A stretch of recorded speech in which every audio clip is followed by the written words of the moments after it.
رب العالمين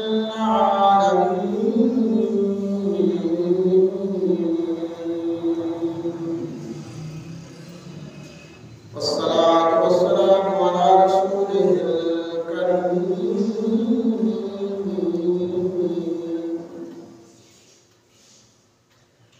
وعلى آله وأصحابه وأهل بيته وأزواجه وأولياء ملته وعلماء أهل سنته أجمعين. أما بعد فأعوذ بالله من الشيطان الرجيم. بسم الله الرحمن الرحيم.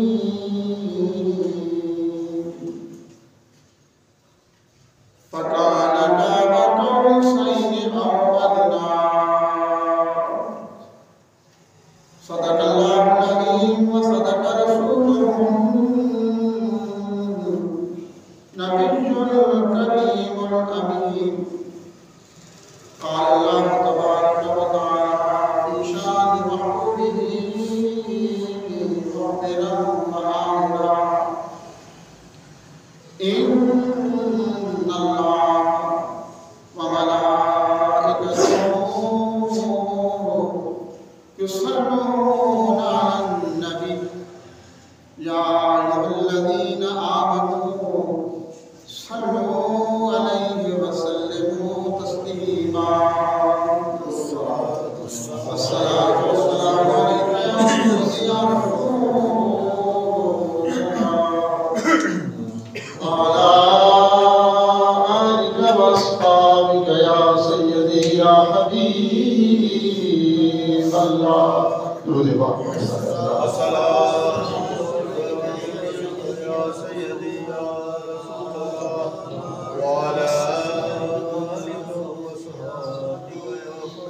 الصلاة والسلام عليك يا سيدي يا رسول الله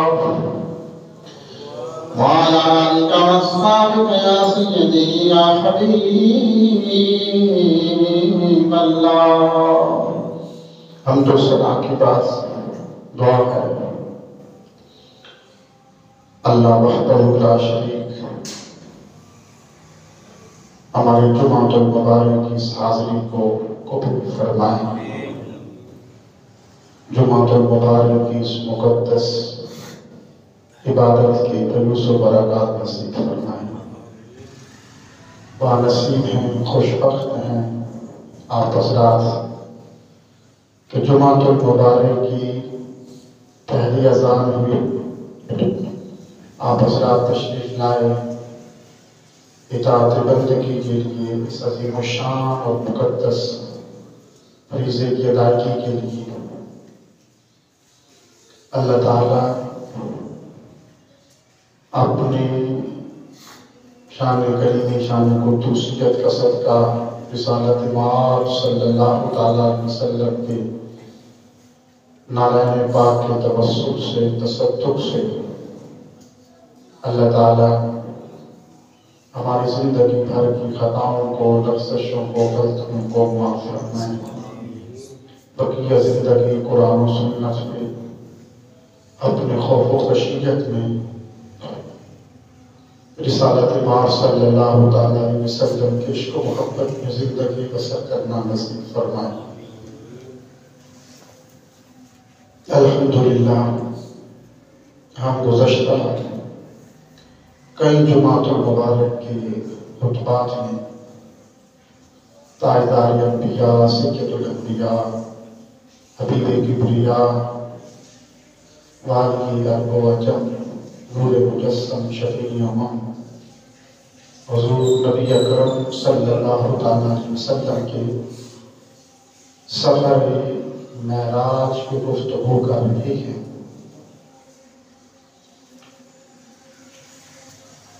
اس کے حوالے سے ہم نے کافی گفتگو کی ہے. اگر آپ دیکھیں تو ہمارا سارا عقیدہ اہل سنت والجماعت کا اپنے تمام مسائل کے حل اللہ تعالیٰ نے اس معجزہ معراج مصطفیٰ صلی اللہ تعالیٰ علیہ وسلم نے بیان فرما دیے ہیں۔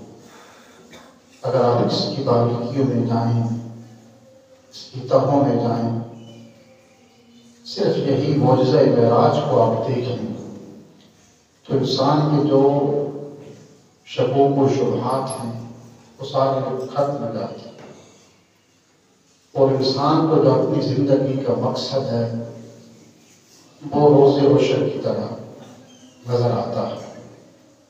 اس میں کامیابیاں ہیں، اس میں عزتیں ہیں۔ جنہوں نے اللہ تعالیٰ کی نافرمانیاں کی، اس معجزہ معراج میں ان کی سزا،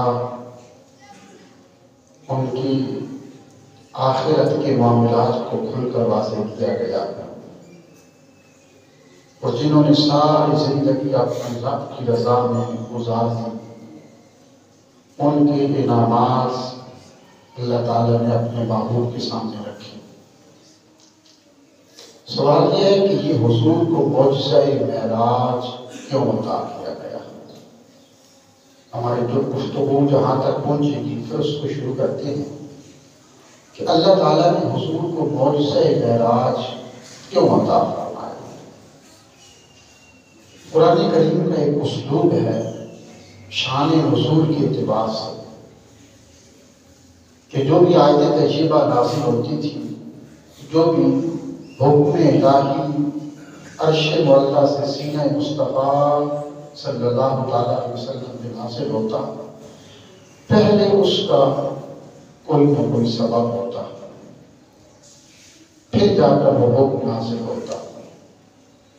قرآن کریم اپنے نزول کے اعتبار سے 23 سال کے عرصے میں لوح محفوظ سے سینہ مصطفیٰ پر کہ اس کا نزول مکمل ہوا۔ 23 سال لگ گئے قرآن کریم کو آہستہ آہستہ تدریجاً سینہ مصطفیٰ پر نازل ہوتے، یعنی یک بارگی جیسے پہلے انبیاء کو آسمانی کتب عطا کرنے کے، اس طرح حضور کو پورا قرآن کریم یک بارگی عطا نہیں فرمایا گیا۔ کوئی بھی پہلے ایک سبب بنتا، کوئی ایسا ایک واقعہ پیش آتا، پھر جا کر اللہ تعالیٰ اس کے مطابق قرآن کریم نازل فرماتا۔ جیسے حضرت سیدہ عائشہ صدیقہ رضی اللہ تعالیٰ عنہ کا ہار گم ہو گیا تھا، ایک سفر میں آپ قضاء حاجت کے لیے تشریف لے گئے، جنگل میں واپس تشریف لائیں، دیکھا ہار نہیں تھا، تو حضور نے صحابہ کرام کو بھیجا کہ وہ ہار تلاش کرو۔ صحابہ کرام جنگل میں تلاش کرتے رہے، اور پھر وہیں پر نماز کا وقت ہو گیا۔ اب صحابہ کرام پریشان ہیں، جہاں پہ پانی نہیں ہے وضو کہاں سے کریں گے؟ تو اس وقت پھر تیمم کی آیات نازل ہوئی۔ یہ سبب بنا سیدہ عائشہ صدیقہ رضی اللہ تعالیٰ عنہ کا جو ہار تھا، جو گم ہونا، اس کا سبب بنا تھا۔ صحابہ کرام کو پانی نہیں ملا، مسلمانوں پریشان ہیں، وضو کہاں سے کریں، نماز کا وقت آ رہا۔ تو اس وقت فَتَيَمَّمُوا صَعِيدًا طَيِّبًا یہ آیات نازل ہوئی۔ پانی نہ ملے تو تیمم کر کے وضو کر لیا کرو۔ تو اس طریقے سے قرآن کریم میں پہلے کوئی نہ کوئی سبب بنا، ہر چیز کا، ہر آیت کا، پھر جا کر وہ قرآن کریم کا حصہ نازل ہوا۔ تو حضور صلی اللہ تعالیٰ علیہ وسلم کو جو معجزہ معراج عطا فرمایا گیا، اس کا سبب کیا تھا؟ اس کا سبب یہ تھا کہ معراج کہتے ہیں عروج کو، بلندیوں کو، ٹھیک ہے نا؟ عروج اس سے بھی اوپر معراج ہے، سب سے بلند۔ حضور صلی اللہ تعالیٰ علیہ وسلم مکہ مکرمہ میں جہاں پہ آپ کا خاندان آباد تھا، آپ کے حسب نسب کے لوگ تھے، آپ کے ننہال تھے، آپ کے داد کے نام کے سارے وہاں پہ آباد تھے، اہل مکہ تھے۔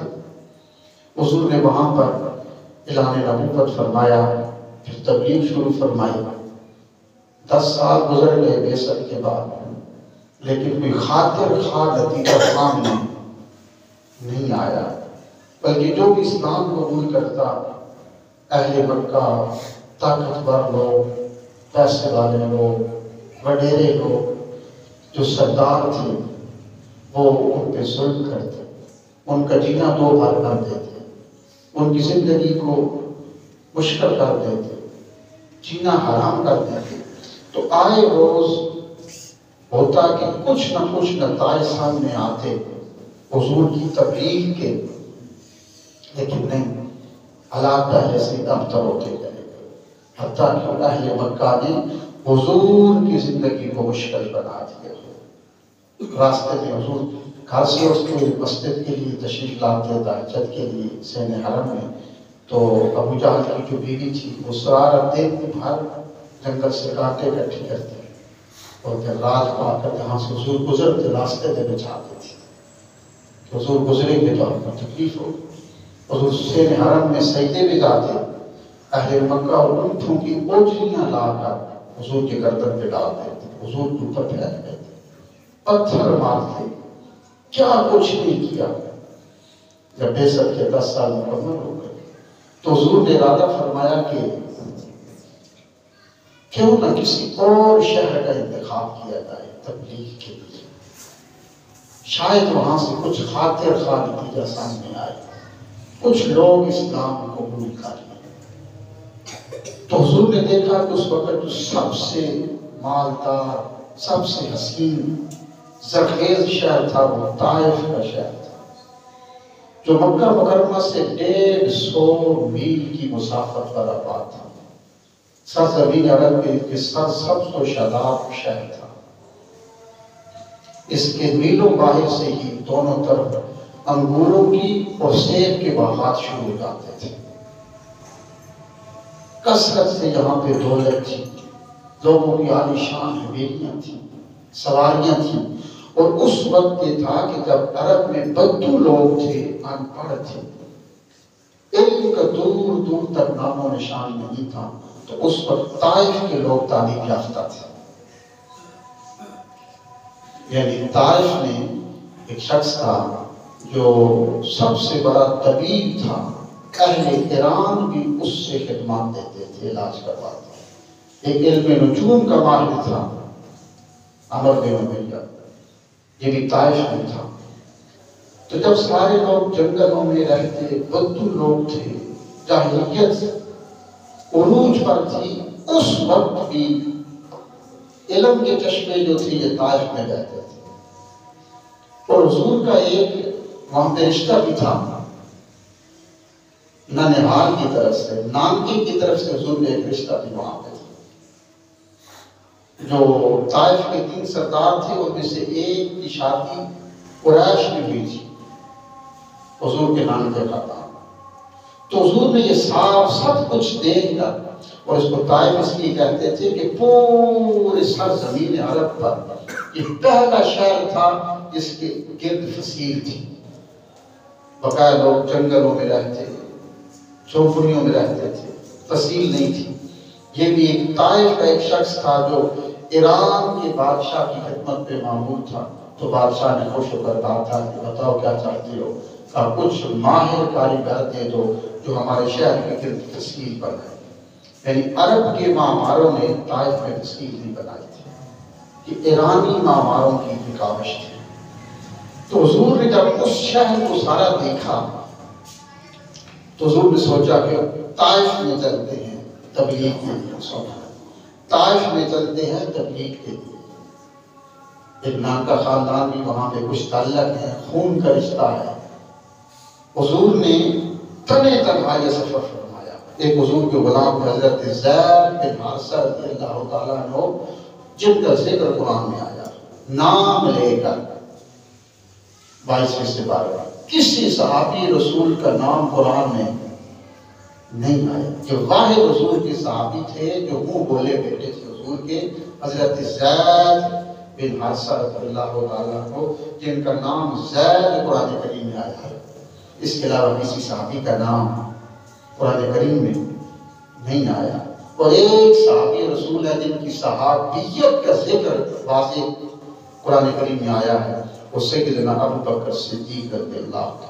اس یقول لصاحبہ، یاد کرو اس وقت کو جب آپ اپنے صحابی لصاحبہ، اپنے صحابی اپنے دوست سے یہ فرما رہے تھے۔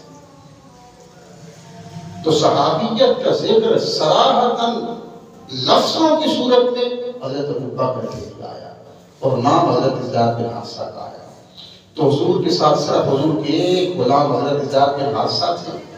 حضور نے رات کی تنہائی میں اندھیرے میں مکے کو چھوڑا اور حضور نے طائف کی جانب سفر شروع فرمایا۔ 150 میل تقریباً اس وقت کا جو شرعی میل ہے یا آج کا، یہ تقریباً 2.25 کلومیٹر کا ایک شرعی میل بنتا ہے۔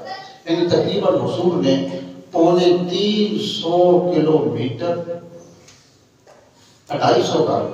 250 کلومیٹر حضور نے پیدل سفر فرمایا جنگلوں میں تبلیغ کے لیے۔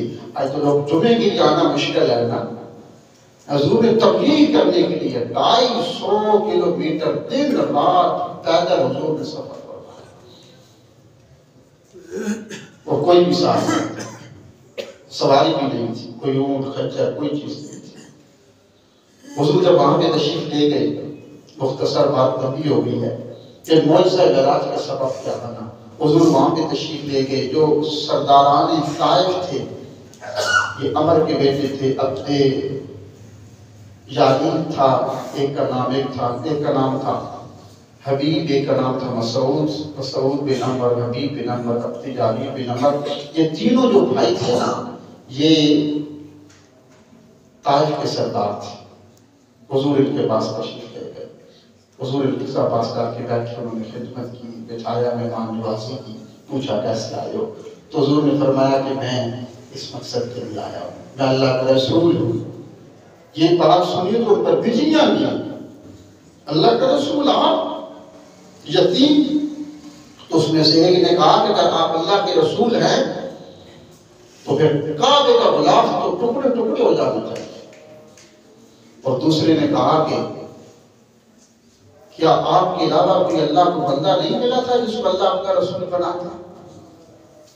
اور تیسرے نے کہا کہ اگر آپ سچے ہیں کوئی میں ہمت نہیں تم سے بات کروں، اور اگر آپ جھوٹے ہیں تو میں اپنا وقت ضائع نہیں کرنا چاہتا۔ یعنی اتنا ناروا سلوک سرداران طائف نے حضور سے کیا۔ تو حضور جب وہاں سے اٹھنے لگے تو حضور نے فرمایا خطم علیہ، اب ایسا کرنا کہ یہ بات اپنے تک ہی رکھنا، یہ باہر کسی کو نہ بتانا۔ حضور چاہتے تھے کہ یہ بات کہیں، چونکہ تجارتی معاملات ہیں نا طائف اور مکے والوں کے، کہیں یہ بات پھر مکے میں نہ پہنچ جائے۔ حضور یہاں سے گئے اور پھر وہاں پر بھی جا کر حضور کے ساتھ یہ اشر ہوا۔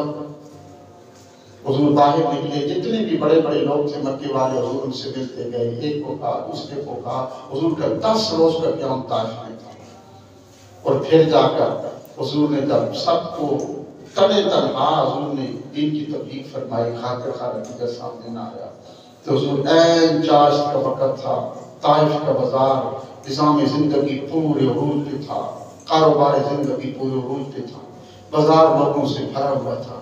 پھر حضور طائف کے بازار میں نکلتے، زید بن حارثہ آپ کے غلام حضور کے ساتھ، پھر حضور تبلیغ فرما رہی ہیں، چھوڑ دو بت، اللہ کے سامنے جھک جاؤ، میں اللہ کا سچا رسول ہوں، کلمہ پڑھ پڑھ، دنیا فانی ہے، جہنم کے بھڑکتے شعلوں سے بچ جاؤ گے، کامیابی دنیا آخرت کی تمہارا مقدر بن جائے گی۔ حضور تبلیغ فرماتے جا رہے ہیں، تو جو سرداران طائف تھے نا، انہوں نے جو شہر کے باش تھے، غنڈے تھے، بدماش تھے، ان سب کو اکٹھا کیا اور کہا کہ ان کو پتھر مار مار کر اس طائف سے نکالتا۔ تبلیغ بڑی مشکل ہے، دین اتنا بھی آسان نہیں ہے۔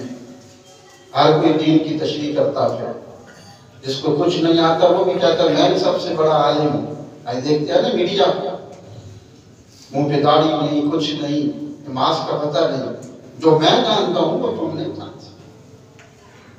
جس کو وضو کے مسائل نہیں آتے، نماز کے نہیں آتے، وہ یقین جانتا، وہ کہتا ہے میں سب سے بڑا عالم، جتنا میں جانتا ہوں اتنا کوئی نہیں جانتا۔ حضور وہاں پہ تھے، دین بڑی مشکل، تبلیغ بڑی مشکل تھی۔ اب حضور طائف کے بازار میں تھے، مجھے تبلیغ سے ایک بات یاد آ گئی، ابھی میں دیکھ رہا تھا ایک بات آئی تھی، ایک جوتا یہاں پہ رکھا پھر وہاں پہ رکھا، اور کچھ لوگ ہوتے ہیں ہماری کی اب المیہ ہے، ہمیں جوتے اٹھا کر اندر ریک میں رکھنے پڑتے ہیں، جوتے محفوظ نہیں ہیں۔ افریقہ کے اندر ایک جماعت نہیں ہے تبلیغی جماعت والے، وہاں پہ ایک گاؤں میں افریقہ کی تبلیغ کرنے کے لیے تو جو کہ پاکستان سے تھے، انہوں نے وہاں جا کر اپنے جوتے اٹھا کر اندر مسجد کے کونے میں رکھ دیے۔ تو جو افریقہ کے دیہات کے لوگ تھے وہ آئے مسجد میں، تو جو پاکستان سے گئے تھے انہوں نے وہاں پہ تبلیغ شروع کی، تو انہوں نے کہا کہ تم کون لوگ ہو، کہاں سے آئے ہو؟ اب پاکستان سے آئے ہیں۔ کہا کیوں آئے ہو؟ کہا تبلیغ کرنے کے لیے آئے ہیں، تمہیں قرآن و حدیث سکھانے کے لیے، دین سکھانے کے لیے آئے ہیں۔ تو کہا کہ جوتے اندر کیوں رکھے ہیں مسجد میں؟ تو کہا، انہوں نے کہا تمہیں یہ نظر نہیں آئی کہ یہ مسجد ہے، اس کی بے ادبی ہوگی، جوتے اندر رکھے ہیں مسجد میں؟ کہا نہیں، ہمارے پاکستان میں ایسے ہی کرتے ہیں، جس مسجد میں جاتے ہیں جوتے اٹھا کر اندر رکھتے ہیں، کوئی اٹھا کر نہ لے جائے۔ کہا ان افریقیوں نے کہا ہمارے ہاں یہ رواج ہے، نہیں ہے، تمہیں یہاں نہیں پاکستان میں ابھی تبلیغ کی ضرورت ہے، ہمارے جوتے یہاں پر محفوظ ہیں، ہم اٹھا کر اندر ریک میں نہیں رکھتے، تم پاکستان میں جا کر بھی تبلیغ کرو جہاں تمہارے مسجدوں کے اندر جوتے محفوظ نہیں ہیں۔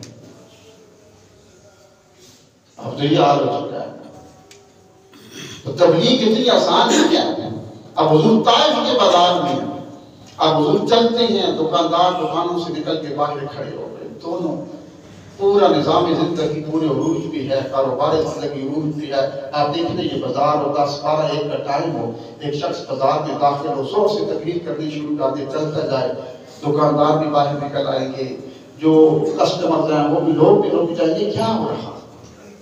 سارے لوگ رک گئے۔ یہ تجارتی مرکز تھا طائف پورے عرب کا، سب سے زیادہ تجارت طائف کے بازاروں میں ہوتی تھی، بڑا رش تھا، دور دور سے لوگ تھے۔ اب حضور نے تقریر شروع فرما دی، تو جو وہ باشوں کا، گھنڈوں کا، بدماشوں کا جو سرداران طائف نے جو ایک گروہ حضور کے پیچھے لگایا تھا، پتھر ان کے پاس تھے، کر وہ پتھر حضور کی پنڈلیوں پہ مارتے تھے، حضور کے جسم پہ لگتے، حتیٰ کہ حضور کے جو جوتے مبارک تھے وہ پھٹ گئے، پاؤں مبارک پھٹ گئے، لہو کے فوارے چھوٹنے شروع۔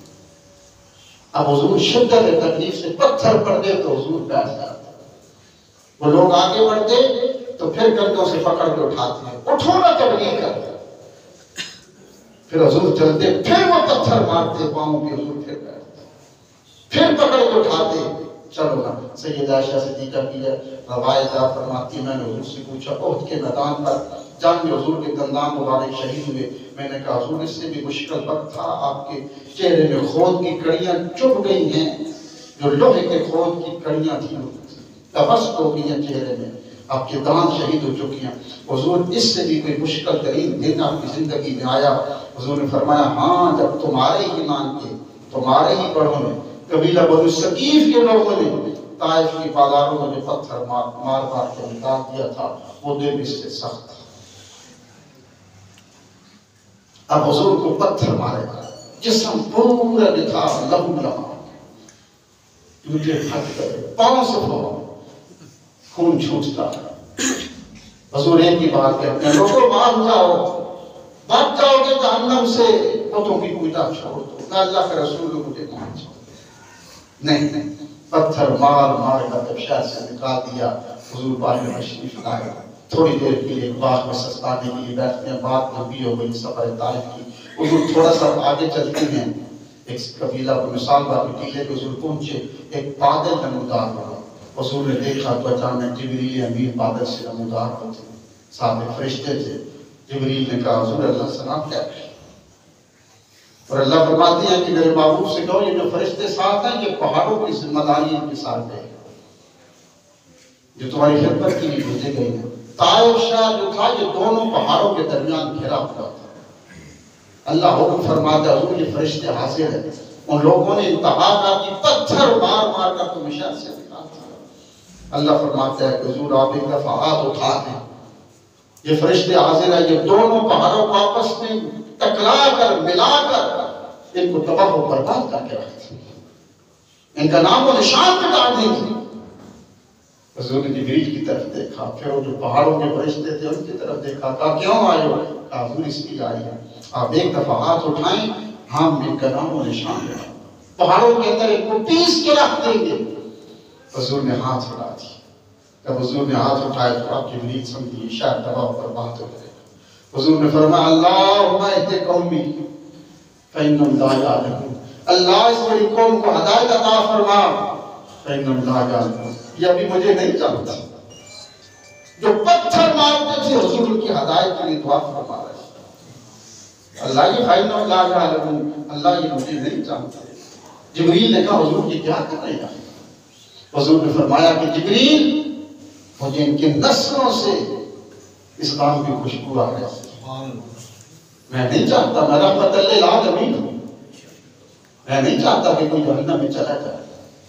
حضور واپس تشریف لائے اختصار کے ساتھ کہ معجزہ معراج عطا کیوں کیا گیا تھا۔ حضور نے اپنے پاس، رب نے اپنے پاس حضور کو کیوں بلایا؟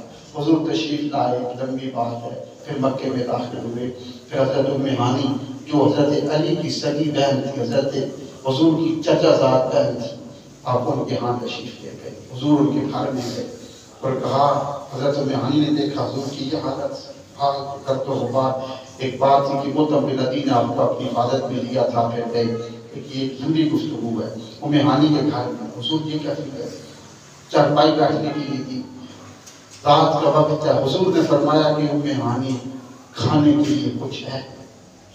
کئی دنوں سے بھوکا ہوں، کچھ نہیں کھایا۔ ام ہانی نے کہا حضور گھر میں کچھ نہیں ہے، کہا جاؤ کہ میری بہن سے کوئی شاید کچھ مل جائے۔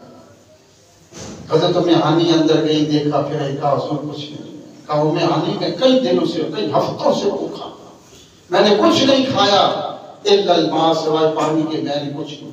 جب نے دیکھا حضرت ام ہانی اندر گئی، برتنوں کو دیکھا، وہ پرانا برتن اٹھایا جن کی جو کی روٹی کے خشک ٹکڑے پڑے ہوئے تھے، مہینوں پہلے کے جو کی روٹی کے خشک ٹکڑے پڑے ہوئے تھے، مہینوں پہلے وہ ٹکڑے اٹھائے اور آئیں اور کہا حضور یہ ٹکڑے ملے ہیں۔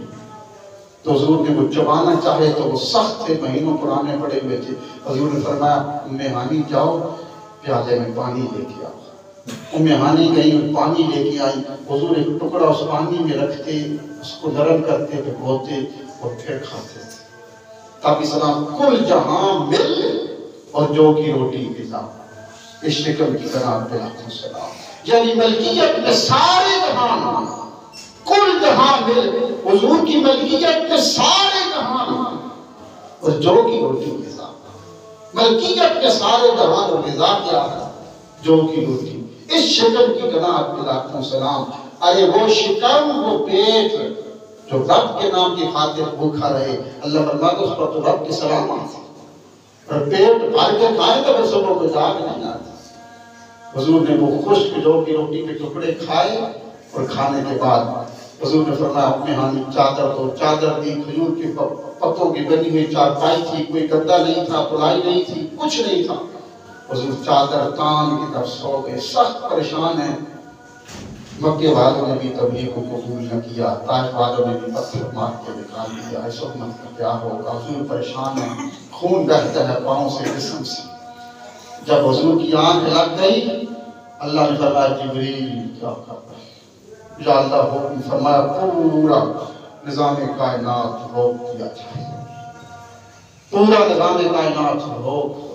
یا اللہ کیا ہوا؟ کہا میرا معبود پریشان ہو گیا، طائف والوں نے پتھر مارے ہیں، مکے والوں نے تبلیغ کو قبول کی، پورا نظام کائنات روک دیا جائے، جہنم میں بند کر دی جائے، جنتوں کو سجا دو۔ قرآن قدسی سے کہو تیار ہو کر تشتوں میں پھول سجا کر جنت کے محلات کی چھتوں پر میرے محبوب کی استقبال کی کھڑی ہو۔ دلیل القدر فرشتوں کو حاضر کیا جائے، اسرافیل، عزرائیل، میکائیل، جبرائیل سارے حاضر ہو گئے، جو دلیل القدر فرشتے تھے۔ اللہ حکم فرمایا جو سب سے اچھے فرشتے ہیں، 70,000 فرشتوں کو ساتھ لے زمین کو دھسا۔ میرا محبوب پریشان ہو گیا، آج میں اپنے محبوب کو اپنے سامنے عرش پہ بلا کر بٹھا کر اس پر تسلیاں دوں، معبود تیرے امتحان ہے، کیا وہ دنیا والے تو نہیں مانے؟ یہ سبب تھا معراج کا، پتھر پڑے پھر عروج ملا۔ سونا ایسے سونا نہیں بنتا، اس کو کنگا بنا ہٹیوں دیو کرنا پھر سونا بنتا ہے۔ بیٹھے بٹھائے امتحان پاس نہیں ہوتے، ایسے نہیں ہوتے۔ پھر جا کر یہ واقعہ تھا جو سبب معراج کا سبب بنا۔ آپ کہو کہ ہم نرم و گداز بستروں پہ خدا مل جائے، خدا نہیں ملے گا۔ اس خدا کو پانے کے لیے تمہیں فاقے کرنے ہوں، تمہیں مشکلات کی بھٹکیوں سے گزرنا ہوگا، تمہیں امام حسین کی زندگی کو سامنے رکھنا ہوگا، بھتیجے بھانجے بیویاں اپنا سب کچھ ٹکڑے کروانا ہوگا، پھر اس کے منزل تک پہنچنا ہوگا۔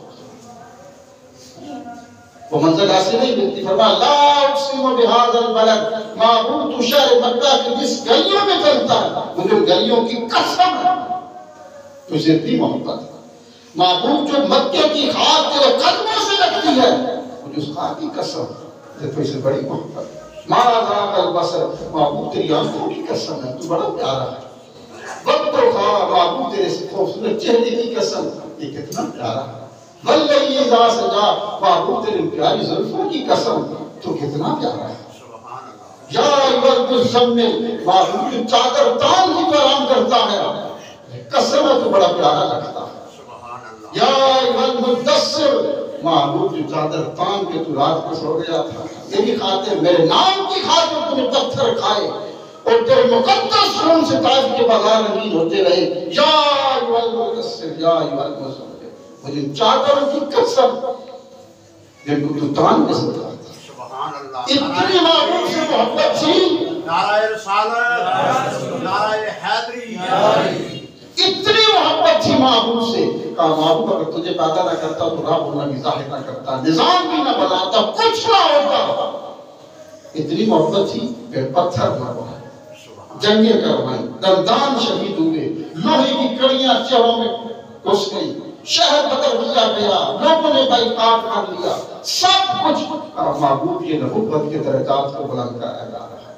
اب جب اپنے سے قریب کرتا جا رہا ہوں، میرے معبود کو امتیو، اگر تم اپنے رب تک پہنچنا چاہتے ہو پھر تمہیں مشکلات کی گھٹیوں سے گزرنا ہوگا، پھر رب کے نام کی خاطر مشکلیں، پھر یہ ٹھنڈے پانی برداشت کرنے ہوں گے۔